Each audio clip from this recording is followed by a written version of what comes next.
Frindle by Andrew Clements. Chapter 1. Nick. If you asked the kids and the teachers at Lincoln Elementary School to make 3 lists, all the really bad kids, all the really smart kids, and all the really good kids, Nick Allen would not be on any of them. Nick deserved a list all his own, and everyone knew it. Was Nick a troublemaker? Hard to say. One thing's for sure. Nick Allen had plenty of ideas, and he knew what to do with them. One time in 3rd grade, Nick decided to turn Mrs. Deaver's room into a tropical island. What kid in New Hampshire isn't ready for a little summer in February? So first, he got everyone to make small palm trees out of green and brown construction paper and taped them onto the corners of each desk. Mrs. Dever had only been a teacher for about 6 months, and she was delighted. That's so cute. The next day, all the girls wore paper flowers in their hair, and all the boys wore sunglasses and beach hats. Miss Dever clapped her hands and said, "It's so colorful."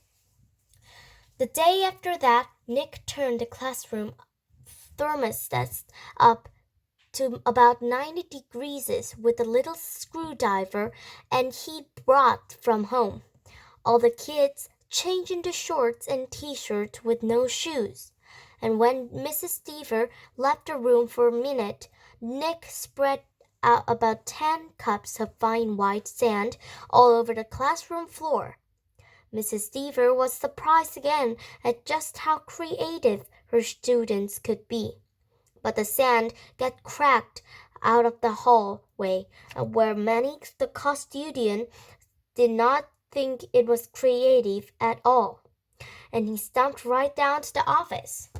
The principal followed the trail of sand, and when she arrived, Mrs. Deaver was teaching the hula to some kids near the front of the room, and a tall, thin, shirtless boy with a chestnut chair was just spiking a Nerf volleyball over a net made from 6 t-shirts tied together.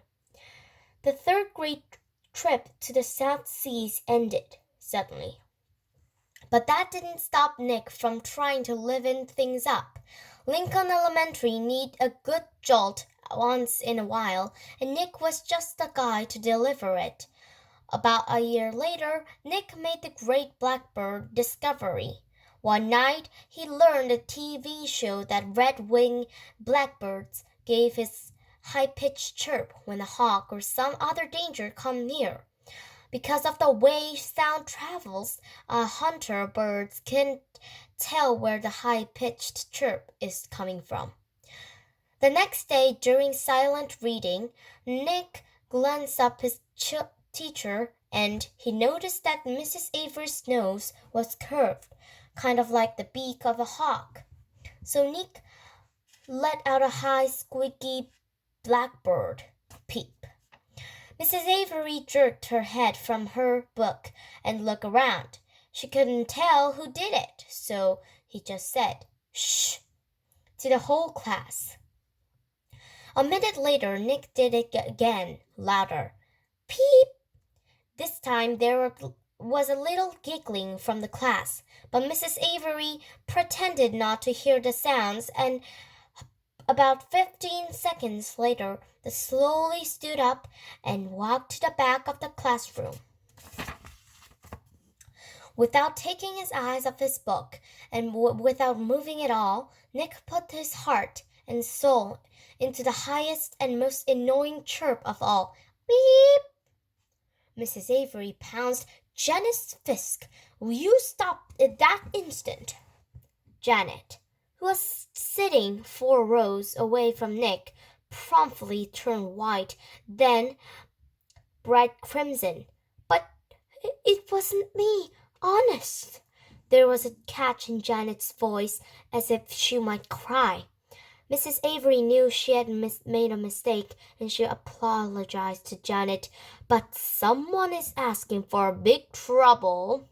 said Mrs. Avery, looking more like a hawk every second. Nick kept reading, and he didn't make a peep. At lunchtime, Nick talked to Janet. He felt bad that Mrs. Avery had pounced on her. Janet lived in Nick's neighborhood, and sometimes they played together. She was good at baseball, and she was better at soccer than most of the kids in the whole school, boys or girls. Nick said, "Hey, Janet, I'm sorry you get yelled in during the reading. It was my fault. I was one who made that sound." "You did?" said Janet, "but how came Mrs. Avery thought it was me?" So Nick told her about the blackbirds, and Janet thought it was a pretty interesting. Then she tried making a peep or two, and Janet's chirps were even higher and squeakier than Nick's. She promised to keep everything as a secret. For the rest of Nick's fourth grade year, at least one week, Mrs. Avery heard a loud peep from somewhere in her classroom. Sometimes it was a high-pitched chirp, and sometimes it was a very high-pitched chirp. Mrs. Avery never figured out who was making that sound, and gradually she trained herself to ignore it. But she still looked like a hawk. To Nick, the whole thing was just one long and successful science experiment, and Janice Fisk enjoyed it too. Chapter 2. Mrs. Granger. Fifth grade was different. That was the year to get ready for middle school. Fifth grade meant passing classes. It meant no morning recess. It meant real letter grades on your report cards. But most of all, it meant Mrs. Granger. There are about 150 kids in fifth grade, and there were 7 fifth grade teachers. 2 math, 2 science, 2 social studies, but only 1 language art teacher. In language arts, Mrs. Granger had monopoly and reputation. Mrs. Granger lived alone in a tiny little house in the older part of town. She drove an old pale blue car to school every morning, rain or shine, snow or sleet, hail or wind. She had a perfect attendance record that stretched back further than everyone could remember. Her hair was almost white, swept away from her face and up into something like a nest on the back of her head. Unlike some of the younger woman teachers, she never wore pants to school. She had 2 skirt and jacket outfits, her gray uniform and her blue uniform, which she always wore over a white shirt and with a little cameo pin in its neck. And Mrs. Granger was one of those people who never sweats. It had to be over 90 degrees before she even took off her jacket. She was small, as teachers go. There were even some fifth graders who were taller, but Mrs. Granger seems like a giant. It was her eyes that did it. They were dark gray, and if she turned them in full power, they could make you feel like a speck of dust. Her eyes could twinkle and laugh too, and kids said he could crack really funny jokes. But it wasn't the jokes that made her famous. Everyone was sure that Mrs. Granger had X-ray vision. Don't even think about chewing a piece of gum within 50 feet of her. If you did, Mrs. Granger would see you and catch you and make you stick the gum into a bright yellow index card. Then she would safety pin the card to the front of your shirt, and you have to wear it for the rest of the school day. After that, you had to take it home and have your mom or dad sign the card and bring it back to Mrs. Granger the next day. And it didn't matter to Mrs. Granger if you weren't in fifth grade, because the way she saw it, sooner or later you would be. All the kids in Lincoln Elementary School know that the end of the line, fifth grade, Mrs. Granger would be the one grading their spelling test and their reading tests. The worst of all, the vocabulary test, week after week, month after month. Every language arts teacher in the world enjoyed making kids use the dictionary. Check your spelling, check that definition, check those syllable breaks. But Mrs. Granger didn't just enjoy the dictionary, she loved the dictionary, almost worshipped it. Her weekly vocabulary list was 35 words long, sometimes longer. As if that wasn't bad enough, there was a word for the day and the book blackboard every morning. If you gave yourself a day off and didn't write one down and look it up and learn the definition, sooner or later Mrs. Granger would find out, and then just a few, there would be 2 words for the day for a whole week. Mrs. Granger kept a full set of 30 dictionaries on a shelf at the back of the room.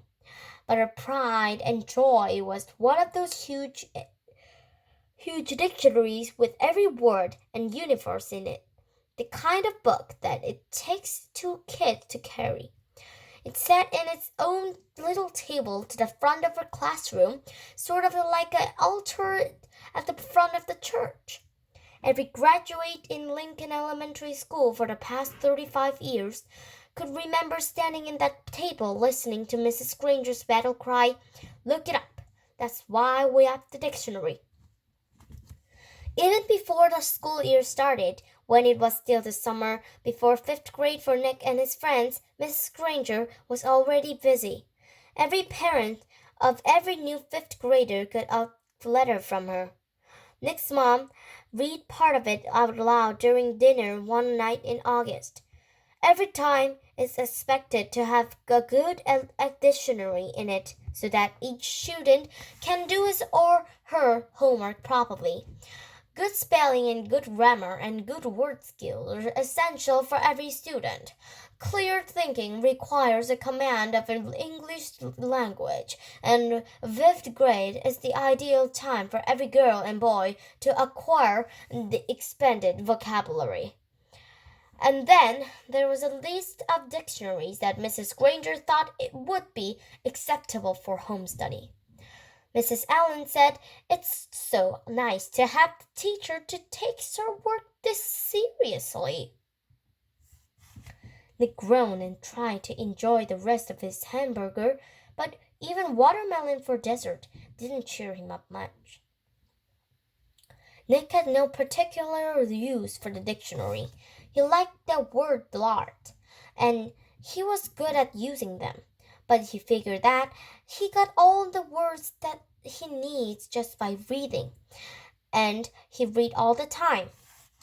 When Nick ran into word and he didn't know, he asked his brother or his dad or whoever was handy what it meant, and if they knew, they'd tell them. But not Mrs. Granger. He had heard all about her, and he had seen 5th graders in the library last year, noses stuck in their dictionaries, frantically trying to finish their vocabulary sheets before English classes. It was still a week before school, and Nick already felt like 5th grade was going to be a long year.